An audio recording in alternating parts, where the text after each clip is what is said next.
The film starts by showing a scene from the past in 1989, where a car race is taking place. Suddenly, a racing car stops. The racer tells his son, Dom, to always stay away from bad people. He always used to advise his son. After this, he continues the race at high speed, but today wasn't a good day for him. Another car comes and hits his car hard from behind. The cars get into an accident. Dom's father is severely injured. His car flies over the other cars and lands at a far distance. It hits the ground while flipping, catches fire, and explodes. This racer, Dom's father, dies. Dom weeps and screams. With this, the story moves to the present. Here we see Dom as a huge man. He has a 3 to 4-year-old son. His wife is happy with him. They are spending a happy life in a peaceful forest, and Dom is shown repairing a tractor. Meanwhile, a car stops there. Dom and his wife become alert and point a gun at the car. A man comes out with his hands up, saying, "Dom, I am here to meet you.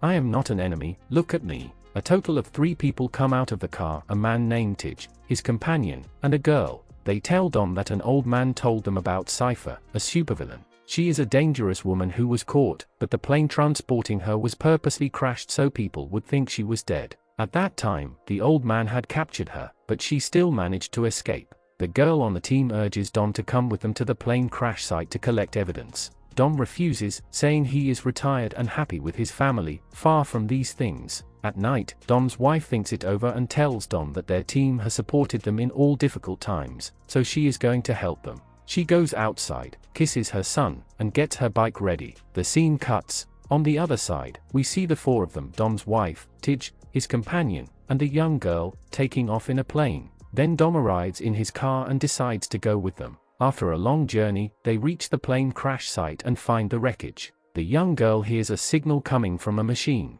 Being a skilled hacker, she hacks the machine and opens it, retrieving a shiny black box that looks like a device. However, they don't know how to open it. As they are figuring it out, the military arrives and opens fire. They run away and reach a minefield. As they enter, several military vehicles are destroyed by the mines. The blast's air pressure causes Tidge's companion's car to flip and land on a live mine. If he moves, the car will explode. Surrounded by landmines, he tries to escape carefully. His car shifts and settles, triggering the mine and causing a massive explosion. Everyone is devastated, and the girl starts weeping, but then Tidge's companion emerges, limping. They all thank God and are relieved. Meanwhile, Dom's wife has the device. To protect it, she gets on a bike to draw the soldiers away from the others. The soldiers chase her to get the device. Her bike hits a stone, loses balance, and she is thrown. Just as the soldiers are about to capture her, Dom arrives. His wife falls onto his car. Here, the movie's main antagonist, Jakob, enters. He silently approaches Dom's car, reaches in, and snatches the device, then immediately flees. Dom tells his wife to get in the car, and she quickly enters through the window. They begin chasing Jakob, with Dom trying to overtake his car. Meanwhile, military helicopters start firing missiles at them. Luckily, no missiles hit. Jakob drives his car into a ditch, seemingly without fear, determined not to let them get the device back. As he falls, a plane arrives, using its magnetic field to lift his car and attach it. The military continues to pursue and fires at their vehicles. Dom also drives his car into the ditch. His wife warns him there's no bridge ahead, but Dom tells her to trust him and drives towards a small pillar with a rope tied to it. The car hooks onto the rope, swings across the chasm while flipping, and lands on another hill. The old man contacts them from his plane.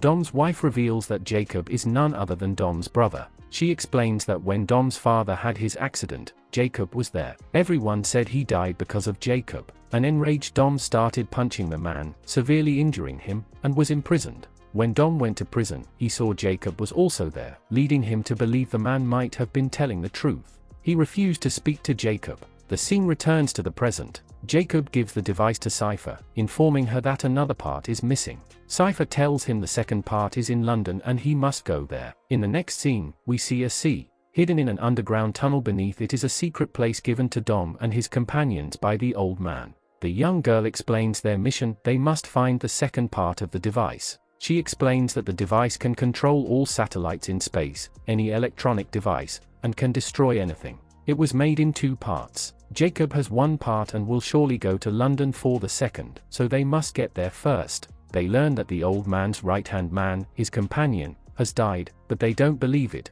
as he was very strong and fit. Meanwhile, Dom's wife says she will go to search for him, and a girl goes with her. The scene shifts back to the past. After being released from prison, Dom returns to street racing and challenges Jakob to a race. Dom wins and tells Jakob he wants nothing in return for the victory except for Jakob to leave and never return. The scene shifts back to the present. Dom is asking someone for Jakob's address. On the other side, Dom's wife goes to search for the old man's companion. They enter a house where some people try to kill them. A fight ensues, the girls fight back, hitting assailants with a TV. Then, a man shoots the attackers from a distance. It is the man they were searching for. They are happy to see him and hug him.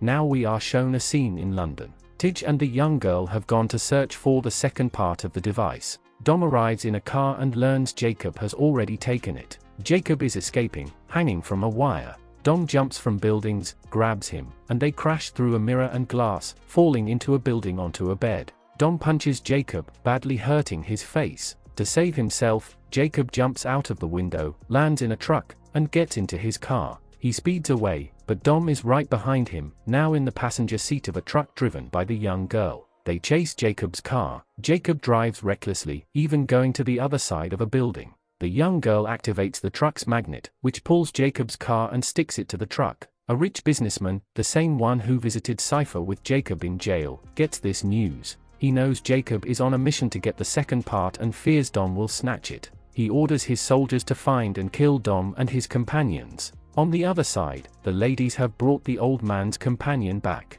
A Japanese girl is with them. She starts weeping and reveals that her parents created the device, and she can open it with her DNA. Jakob, imprisoned outside a wall in the tunnel, overhears their conversation. The businessman and his men arrive with weapons, taking Jakob and the Japanese girl because she can open the device. The young girl activates the magnet again, attracting all the weapons and sticking them to it. The soldiers fall to the ground. A blast occurs, causing the tunnel walls to collapse, killing many soldiers. Some soldiers capture Dom and throw him into the water. His wife screams. Later, Dom regains consciousness to see his wife, who saved him from drowning. The young girl tells them Jakob will send a satellite into space to initiate the device. Dom declares they will go to space to stop him.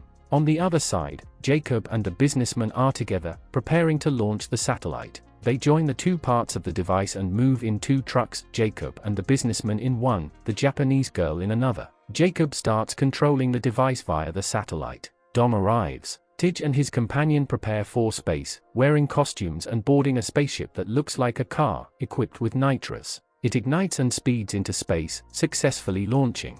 Dom and his companions activate their car's magnets, attaching the soldiers' cars to them. In the truck, the businessman tells Jakob to go onto the roof to adjust a misaligned antenna. A heavy man arrives to kill Jakob. Jakob asks the businessman why he is there. The businessman replies that now that Cypher is with him, he doesn't need Jakob anymore, and says, "Bye-bye, Jakob." Jakob and the man fight on the roof of the bus, trying to push each other off. The man pushes Jakob off the truck, but before he hits the ground, Dom arrives, adjusting his car alongside the truck and saving Jakob, who gets inside the car. Jakob brings another car, and now both cars are flanking the truck, causing it to tilt forward and eventually flip. Dom and the young girl climb on top of the flipped truck and throw grenades inside, killing everyone.